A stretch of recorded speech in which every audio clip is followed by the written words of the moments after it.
ڈرنا ہے تو ایک اللہ سے ڈر، مرنا ہے تو رب کی راہ میں مر، رب اس کی رضا پہ اپنی نظر، پھر دیکھیے دنیا تیری ہے۔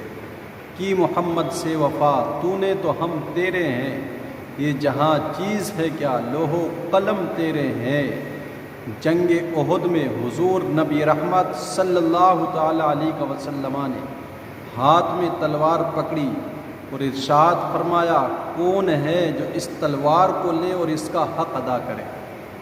حضور کا یہ فرمان سن کر صحابہ کرام رضوان اللہ تعالی علیہم اجمعین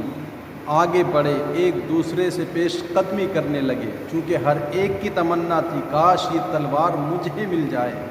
مگر حضور صلی اللہ تعالی علیہ وسلم نے وہ تلوار کسی کو عطا نہیں فرمائی،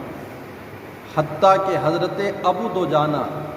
رضی اللہ تعالی عنہ جو بہت بڑے پہلوان تھے وہ آگے بڑھے تو حضور نے وہ تلوار ان کو عطا فرمائی، اور تلوار دیتے ہوئے حضور نے ارشاد فرمایا، ابو دجانہ لو اس تلوار کا حق ادا کرنا اور دشمن پر خوب وار کرنا۔ حضرت ابو دجانہ رضی اللہ تعالی عنہ حضور کی وہ تلوار لے کر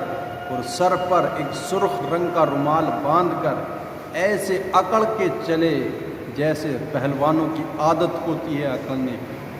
تو حضور علیہ الصلاۃ والتسلیم نے حضرت ابو دجانہ کی چال دیکھی تو ارشاد فرمایا، یہ چال تو میرے رب کو بڑی ناپسند ہے، مگر اس وقت جب ابو دجانہ دشمن کے مقابلے میں اکڑ کے جا رہا ہے تو رب کو یہ ادا بڑی پسند ہے، یہ چال بڑی پسند ہے۔ حضرات گرامی وقار حضرت ابو دجانہ حضور کی تلوار لے کے نکلے میدان عمل میں، اور ایسے جوہر دکھائے کہ جو بھی سامنے آتا ہے حضور کی تلوار سے اس کو فنار کر دیتے ہیں۔ حضرات گرامی وقار بتانے کا مقصد ایک یہ بھی ہے کہ تکبر اور غرور رب کو بہت ناپسند ہے، مگر دشمن کے مقابلے میں اکڑنا بھی رب کو پسند ہے۔ گویا کہ مسلمان اشداء الکفار کے تحت دشمن کافر کے مقابلے میں تو ضرور اکڑے، لیکن رحماء بینہم کے مطابق آپس میں جب بھی ایک دوسرے سے ملے تو تواضع اور انکساری کے ساتھ ملے، یہ نہیں کہ اپنا آیا سامنے تو لڑنے کو ٹھن جائیے